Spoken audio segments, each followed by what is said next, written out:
Mga kababayan, patuloy tayong lalaban sa kasakiman ng mga iilang mataas na opisyal ng ating pamahalaan. She will what? Fight Fight what? against greedy of a certain high-ranking officials in the government.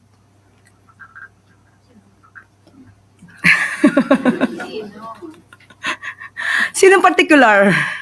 Well, yan lang ma'am ang sinabi niya kasi parang hindi pinupunto niya ma'am na may mga certain greedy officials sa government. Okay, siguro unahin po muna natin sa OVP. Yun Yun lang. lang po. Kaya piliin nyo lagi ang tama. Piliin nyo ang bayan. Piliin ninyo ang katapatan at ang kapayapaan. Majority Leader. Mr. Speaker, may we recognize Honorable Kiko Barzaga. Honorable Kiko Barzaga is hereby recognized. Okay, testing. I wholeheartedly accept the decision of the committee, but I maintain my stance that President Marcos must be held accountable for his crimes. Too many people have died and too much money was plundered from the Filipino people for us to stand down now. Whatever punishment may fall upon me and others who stand against this president who has lost his constitutional mandate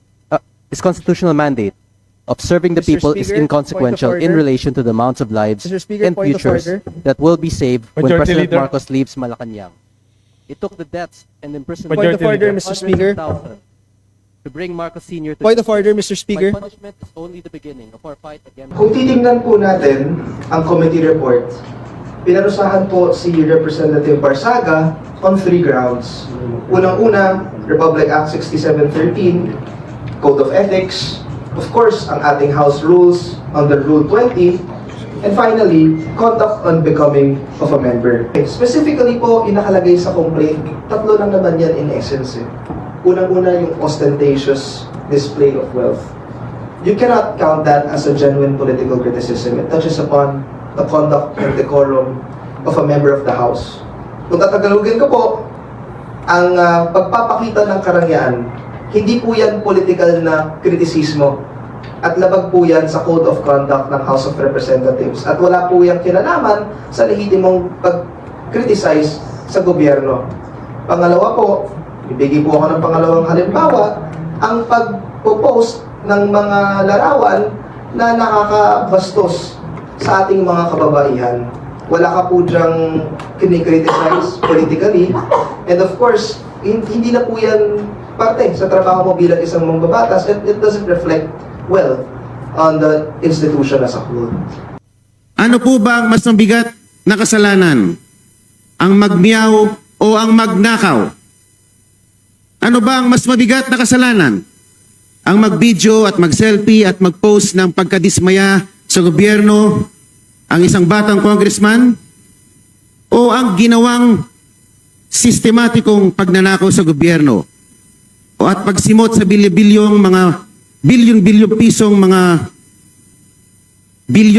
piso sa kaban ng bayan sa pamamagitan ng mga ghost projects?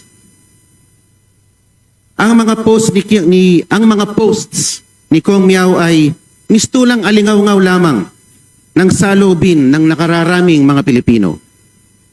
To impose the penalty of suspension is to overturn the sovereign choice of the people. That remedy is reserved only for conduct so reprehensible and destructive of the institution that it overwhelms democratic legitimacy. No such circumstance exists here. Honorable Barsaga's only act was to express his views regarding corruption in government, a matter of public concern central to democratic oversight. Let not the House of Representatives be weaponized against its own members. Thank you very much, Mr. Sa GC ni Senator Bato. Well, it was in jest, because doon sa chat group namin, meron kami lahat ng all senators. So, I found time na kumustahin lang siya. Sabi ko, kumusta ka na? Mag-ingat ka lang, gano'n. So, ang biro niya lang sa akin, sir, i-break ko yung record mo sa pagtatago. Tapos may haha. Yun. So when was that last, sir? During our budget deliberation, mga interpellations. Last week, sir? Nung hindi siya pumapasok na. Hindi naman Kinumusta ko last lang week siya. lang. Hindi naman last week lang, sir? Hindi naman, mga 2 weeks ago. Okay, sir. So, ganun lang, sir, tapos wala na kayong binigay na advice sa kanya? Sabi ko, magtago ka mabuti. Sir, hindi nyo i-advise na lumutang na Biro siya? lang yun. Huwag yung seryoso. Sir, hindi nyo ba siya advise Wala pa na lumutang na? wala pa na official warrant eh. Kaya nga sir eh. Kaya, ano eh. Pero yung sir sa issue ng mga absences niya, hindi ba dapat issue yun na nag-absent siya? Well, mamamarkahan siyang absent. Oo. So meron kami sa rules na pagka 30 days, meron yan eh, na merong certain number of days na continuous absence sa session para may sanction. I'm not sure. I have to review. Anong parusa, sir? Ano pong parusa?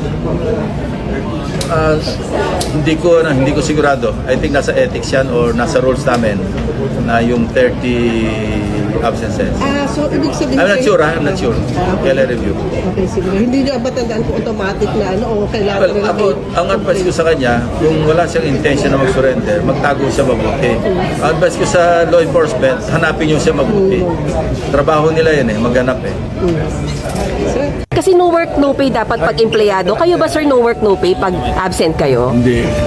Oo. Walang ganong rule sa mga legislators eh. Opo. In any of our rules or even in the Constitution. Siguro kung mayroong mga kababayan tayo na gustong tanungin itong ganyan, ano, at saka let's say gustong panagutin ng isang legislator, mag-file sila ng ethics complaint. Yung pinakamagandang remedyo. Does that para mean- matalakay natin yun. It doesn't necessarily have for us to come out and amend our rules and say something like that. I doubt if we can pass a rule like that even in the House sa atin sa amin. Kasi it's never been that way. Even in the under Congresses, ganun talaga eh. So, pinakamaganda mag-file na sila ng complaint. SP, does that mean kahit 2 to 3 weeks ng absence si Sen Bato, sumisweldo po siya? Sa Congress ka, mayroong isang buong taon hindi mapasok eh. Opo. Wala naman silang ginagawa, wala rin umaangal eh. Diba? Opo. O ito, 2 to 3 weeks pa lang. Pero may sweldo yan, SP. Diretso. Siyempre. Okay. So, Allotted na yun eh, allotted na yun. until ngayon, sir, wala pa rin po communication system. Wala pa rin talaga. Pero SP, yung opisina niya nagpa-function naman. Oo, nagpa-function naman mga empleyado niya lahat. Nag-aaral din ng mga bills and all that. Walang magiging bawas sa pondo ng opisina niya, SP, kundi siya pumapasok. Walang ganun eh. Oo. Tuloy-tuloy ang function kahit wala yung senador, SP? Oo. Napakaraming congressman na ginagawa yan dati, ba't di nyo question? Sir, wala pong Bakit ngayon ang Senate na napapag-initan sa 2-3 linggo hindi pumasok? Ganun talaga eh. Kahit ano si Senator De Lima at saka si Senator Trillanes nakakulong. Talagang tuloy pa rin yung function ng opisina nila eh. Sir, walang personal correspondence si Sen Bato sa inyo? Wala. Kahit text message? Wala. Okay. Mag-file na lang sila ng complaint sa ethics para Sir, may assurance po ba kayo na